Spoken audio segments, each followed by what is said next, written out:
Hello, everybody, and welcome back to the Knockout Podcast, episode 44. Welcome back, everyone. Well, I say welcome back, everyone.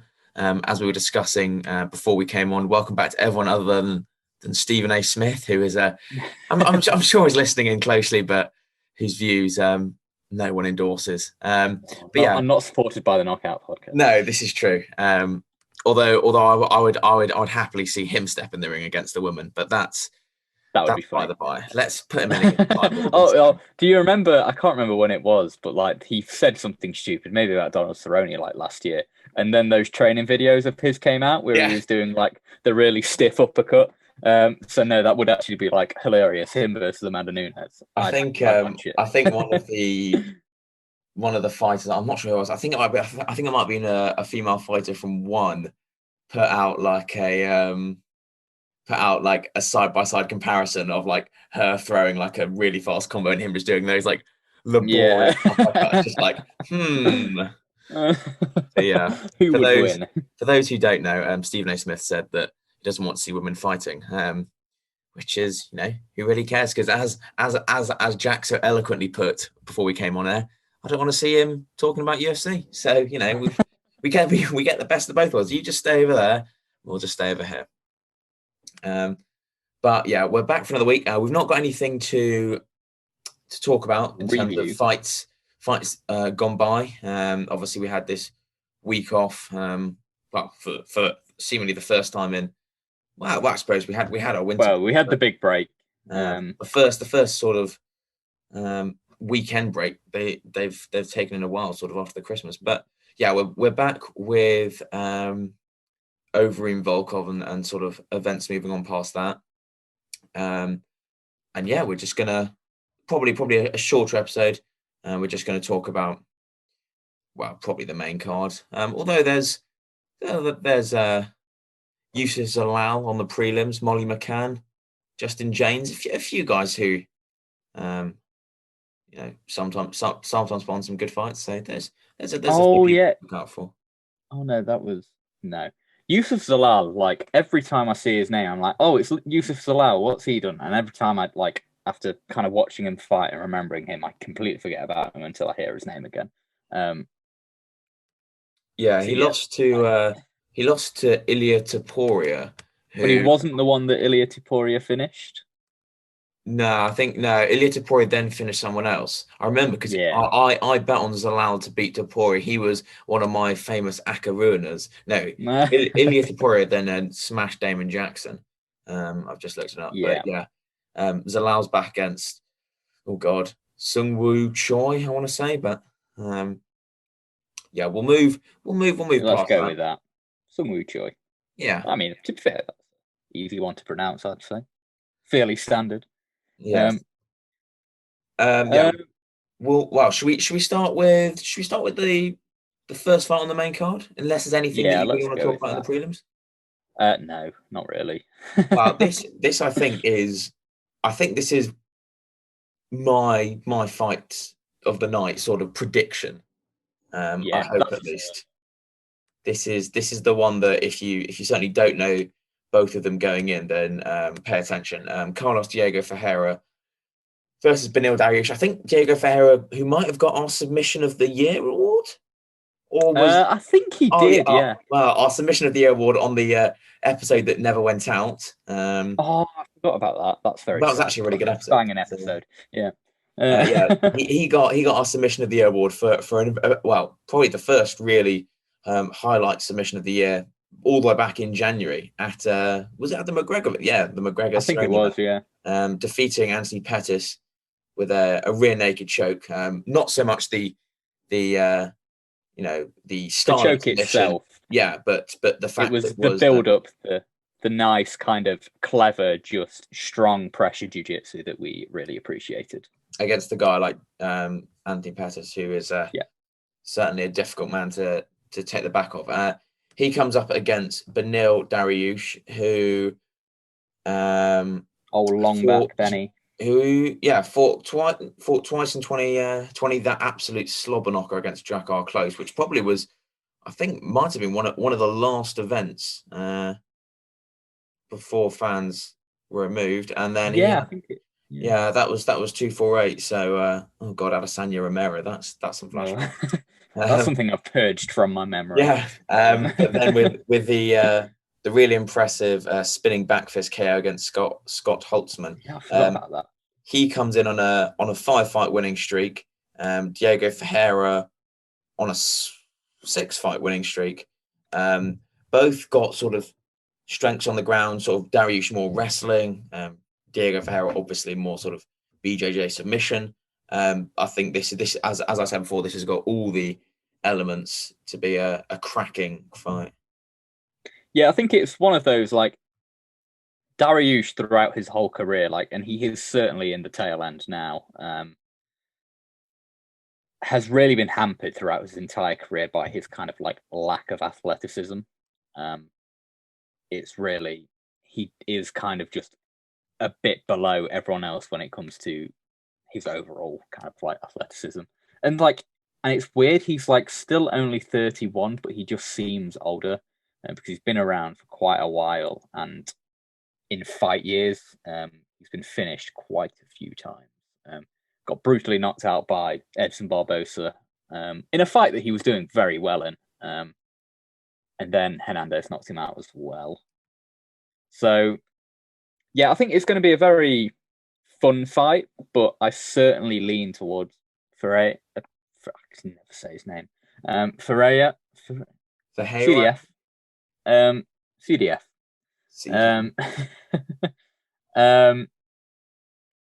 I think he can really put the pressure on him on the feet. Like his CDF's performance against Taisimov was really a crushing pressure performance. Very fun to watch if you haven't watched that one.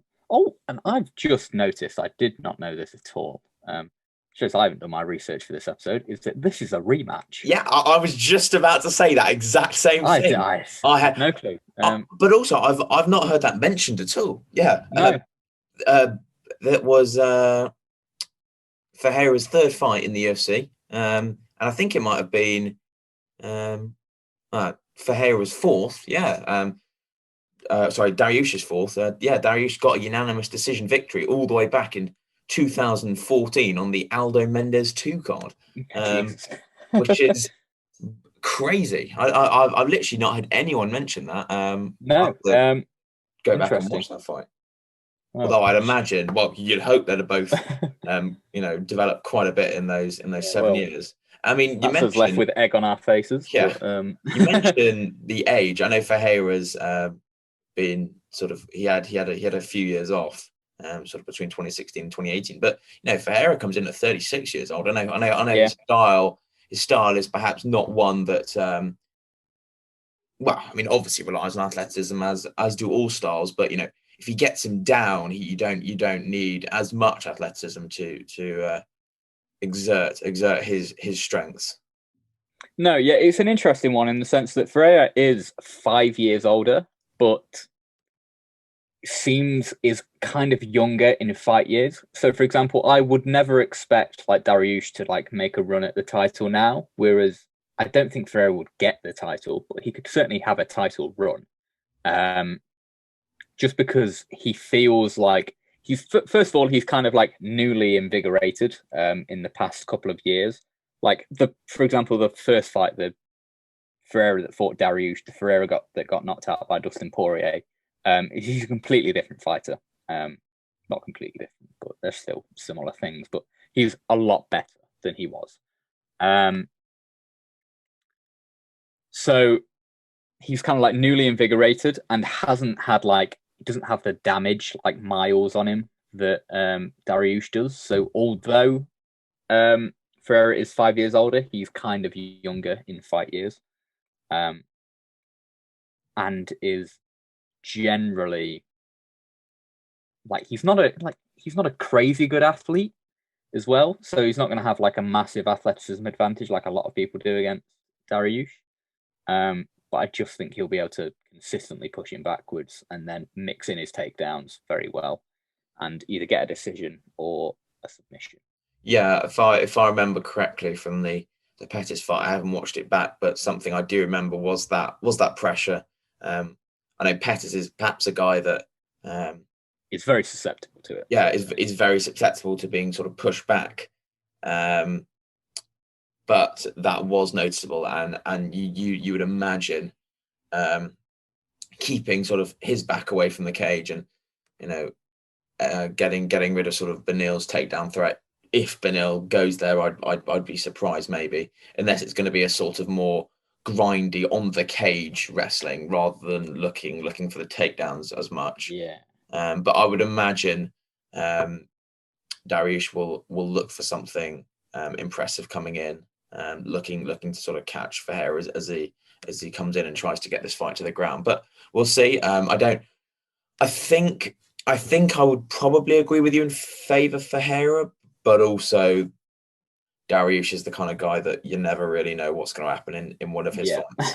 But as we said, I think this will be a really good one, and real fun and a rematch, which I didn't know.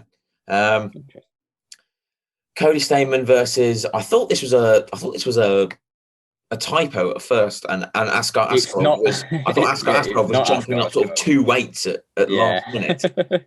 It's Askar, who I did a bit of research on, and in fact, the first result does come up as Askar Askarov. Haven't typed anything in wrong. Askar AK-47 Askar. He's 10-1. I can't really tell you a whole lot else other than that. UFC debut. Yeah, UFC debut. I mean, Cody Stamann is still fighting up at featherweight. I don't know whether this is a permanent move, because he's fought up at featherweight in his last 3 fights now. I remember in one of his post-fight press conference, post-fight sort of interviews, he said, no, I'm still too small for bantamweight. But is still fighting at featherweight for, I assume, the 3rd time now, according to Wikipedia page in a row. I don't know whether that's just because of COVID and the effects of maybe not being able to get into a gym or something. But it'll be interesting to see how that one goes. Cody Stamann's normally interesting, and yeah, it'll be interesting to see how Askar gets on. I wonder if I can find the betting odds for that, just to see. Like there were quite a few, mostly bantamweights for some reason. Like Brian Kelleher was doing it as well. Just a few bantamweights fighting at featherweight during kind of like the initial stage of lockdown. And yeah, Cody Stamann seems to have carried that on. So I don't know if it will be a permanent move, but he comes in at -500 favourite apparently, according to the odds. So I imagine that's probably the late notice element of it. But yeah, it'll be interesting to see. Alejandro Pantoja fights Manuel Cape, another one which I think Cape is making, or Manuel Cape. I don't know. We'll go with Manuel. I think is making his UFC debut as well. Yes, he is making his UFC debut. In fact, this is a rescheduled bout. So yeah, I don't have anything much to add for this one, but Pantoja is normally fun. Pantoja is fun, and it's got a cracking chin on him. So yeah, that'll be a good one. Moving on, I guess, to sort of moving on from Askar and Manuel to Michael Johnson, Clay Guida, which are guys that have been out here probably almost too much time. Clay Guida, bit of a throwback one. Yeah, Clay Guida, who hasn't fought since his loss to Bobby Green in June, and Michael Johnson coming off the performance that he probably looked the best he's looked in a long time in the first round against Thiago Moises, before getting heel hooked within about 5 seconds of the second round.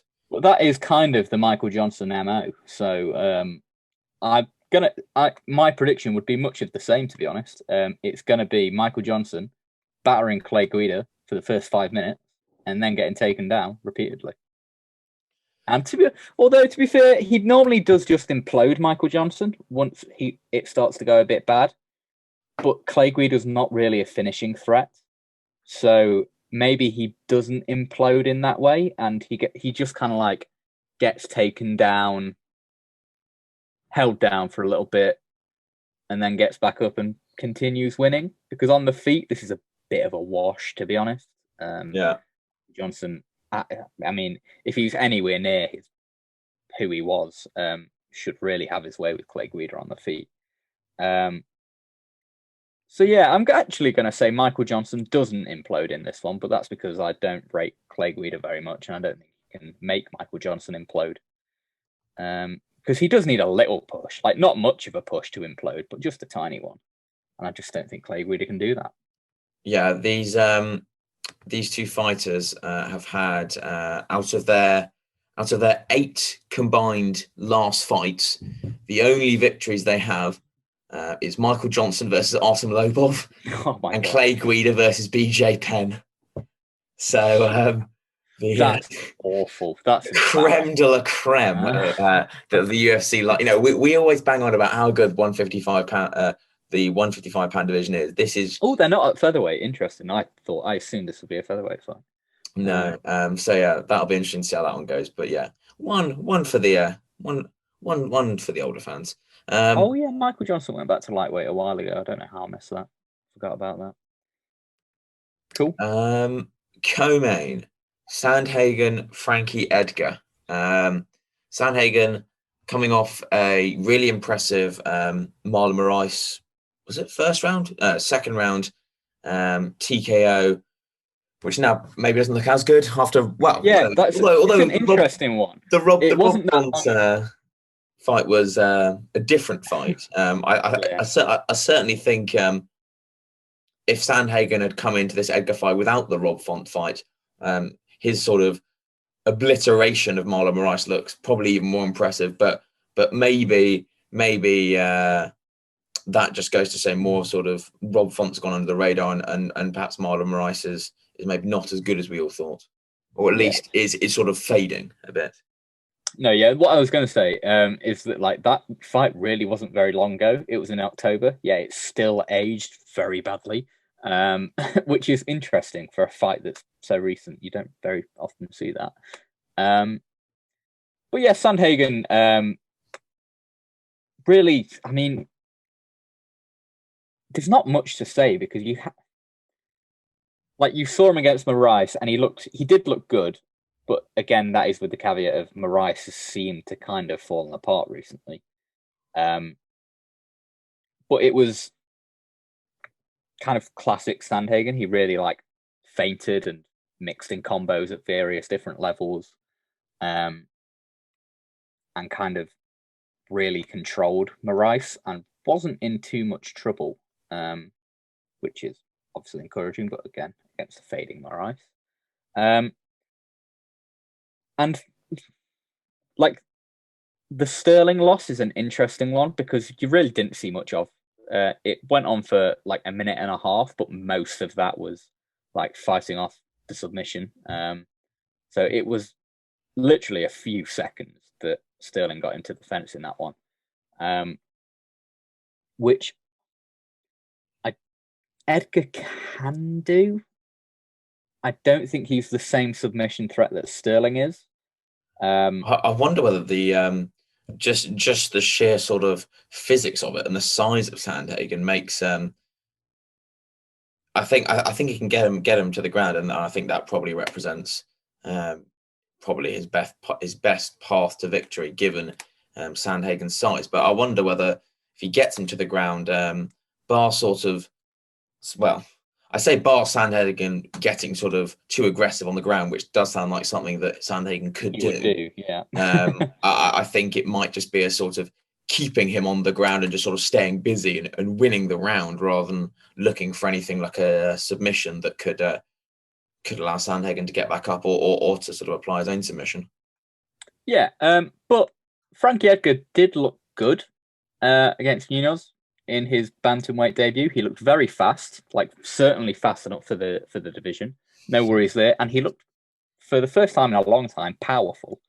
Like if I remember correctly, he hurt Munoz quite a few times, and Munoz has a monster chin. So even that is quite impressive. So I can't remember how I scored that fight, actually. It might have been one of the ones that I really thought Munoz won. But I think I had Munoz just edging it, but I mean, I don't think that's any slight on Edgar. Yeah, no, it was a very good fight from what I remember. Fantastic fight. So Edgar certainly looks not necessarily reinvigorated. He is 39.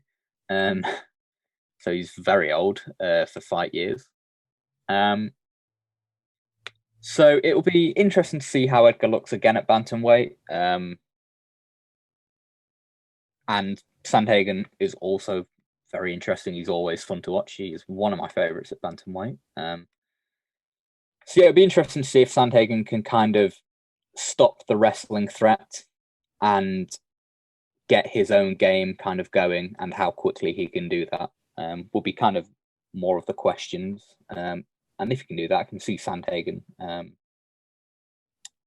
probably not finishing Edgar. He's still very tough to finish. I think he's... How many times has Edgar finished? Twice. Oh yeah, Chankson Joe, I forgot about that. He got battered by So yeah, Edgar's still tough to finish. So I don't see Sandhagen finishing him. He doesn't really have the power I don't really see him having the power to massively hurt Edgar and then pour it on. It could happen, but I don't predict it. So I'll go Sandhagen by decision. Yeah, I feel like if Sandhagen, I mean, when was his fight against Moraes? That was what, 6 months ago? No, only 4 months ago. Goodness. Yeah, not very long. If he continues if he continues on this upward trajectory, which I think most people have for him, I think he should be too much for Edgar. But I think Edgar represents a very, very difficult task. Yeah, it's a good test for Sandhagen, and I think it'll be a very fun fight. Sandhagen is always fun, and Edgar can take it and mix it in well. We know, like, Frankie Edgar, one of his like things that he does well, but also is kind of one of the things that hampers him, is that he needs to get both parts of his game going because they kind of really feed into each other. Yeah. His striking and his wrestling. So it will be a good test to see if Sandhagen is kind of defensively aware of that, and if he can kind of cope with like the opponent mixing it up like that. So yeah, it'll be a fun fight. Yeah, I think I feel like I sound like a broken record when I'm talking about the Edgar fights, but yeah, I think especially against, well, as you said, and especially against a guy like Sandhagen, is that if he doesn't get a read on Sandhagen's feints and can sort of get his sort of wrestling going, or at least the threat of his wrestling to get his boxing going, then I think Sandhagen could eat him up. But we'll see. I think another really interesting fight. And to be honest, I'm just disappointed, well, annoyed that this isn't the main event, because I'd like to see 5 rounds of this, especially over Overeem Volkov. But that's just our heavyweight bias, and and they're not going to stick Overeem on a co-main, unfortunately. No, they paid him too much money to make great money. 3 rounds. They'll always talk about sort of this is Overeem's last run at the belt, but I mean, if I'm getting paid what, $250,000 per show, which I think he's... I think he gets $750,000, and he doesn't, and it's just show, he doesn't have win. Crazy. I think Overeem and Mark Hunt got real good contracts when they brought them over. Yeah. Like they were two, there might have been like another, like it was just for heavyweights, like a couple of heavyweights got really good contracts when the UFC brought them over. And Overeem was one of them that just got $750,000 to show every time. Absolutely fantastic contract. He's done wonders for himself there. I mean, he's had that for years, so he must be absolutely minted. Fair play, Overeem. Well, we'll move on to that that fight. Alistair Overeem versus Alexander Volkov. The sort of final run for the belt for Overeem continues. We've had so many sort of evolutions to the Alistair Overeem. We've now got this sort of wrestler hybrid / questionable rope a dope cover up against the fence technique, which seem to have worked well against sort of Walt Harris and Augusto Sakai in his last 2 fights, especially the Sakai fight, where at some points you thought, can you throw something back when Sakai's just sort of unloading on him in the corner, or at least against the cage. doesn't seem to get damaged, and then just sort of now I think he's now training with Curtis Blades. He has been since the Blades fight, I think. Yeah, so clearly looking to move to that more wrestling style. But yeah, which, I think, as we know, is kind of like Volkov's kryptonite. He will never stop a takedown. He refuses to, on principle. No, he will stop a few, but Volkov is very like wrestleable. And on the feet, it's an interesting one. Volkov can keep him at range. Can do maybe a decent job at keeping him at range, but I think I can also see Overeem kind of being able to find his way inside, like time his entries and get on the inside and then get in the clinch, where Overeem is absolutely monstrous. And Volkov, and mix that in with the wrestling. Yeah, Volkov's obviously got power, but I think if we're talking relative power to perhaps some of the other heavyweights, I don't think he represents as much of a threat to Overeem. I mean, who knows how his chin's doing? I mean, it seems sort of go through phases. I mean, he got absolutely blasted by Rosenstrike, but that was essentially the only good shot that Overeem took in that fight, and then managed to sort of evade most of the heavy damage against Harris and Sakai. So it's an interesting one. I think I would just favour Overeem, and I think the odds reflect that. But honestly, I think this could be quite dull. I think Overeem a heavyweight fight. Overeem seems quite risk averse in this sort of new style, and Volkov, although his knockout against might have been Walt Harris again. Yeah, it was. Although his knockout against Walt Harris was quite a good knockout. He doesn't strike me as the kind of guy that's particularly exciting. Although again, another trend with heavyweights. So I think I could probably see Overeem just sort of edging this one out in what is going to be sort of a dull 49-46. Yeah, I think Volkov did seem to be kind of he's decent on the feet, a bit kind of sloppy, like the Derek Lewis knockout shows that he is able to be caught.